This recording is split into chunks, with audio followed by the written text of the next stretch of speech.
তোমরা আগের ভিডিওতেই দেখেছো যে আমি দিদির বাড়ি এসেছি, অর্থাৎ আমার বড় পিসিমণির ছোটো মেয়ের শ্বশুর বাড়িতে। তো ওদের এখানে খুব সুন্দর একটা মন্দির আছে। মন্দিরটা হচ্ছে মা কুলাই চণ্ডীর মন্দির। বঞ্জির বিয়ের সময় মায়েরা এসেছিলো, আমি আসতে পারিনি। তো এই হচ্ছে মায়ের মূর্তি। আমাকে বঞ্জির সাথে তার শ্বশুরবাড়ি চলে যেতে হয়েছিল, সেই জন্য আমি আসতে পারিনি। আর এখানে একটা নারকোলা ফুলের গাছ ছিল, আর দিদির সেটা খেতে ইচ্ছে করছিলো, তাই আমি পেরে দিচ্ছিলাম, আর পারতে গিয়ে আমার হাতে কাঁটা উঠে গেছিলো। দেন তারপর আমরা বাড়ি চলে আসি। আর সামনের গাড়িতে যাচ্ছে আমার বোনপোর সাথে আমার মা, আর আমি, বাবা আর দিদি একসাথে যাচ্ছি।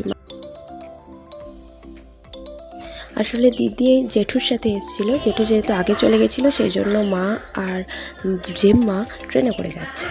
দেন তারপর আমরা সেই আমার পছন্দের রাস্তায় চলে এসেছি। আর পছন্দের রাস্তায় এসে ভিডিও করবো না, এটা তো হতেই পারে না।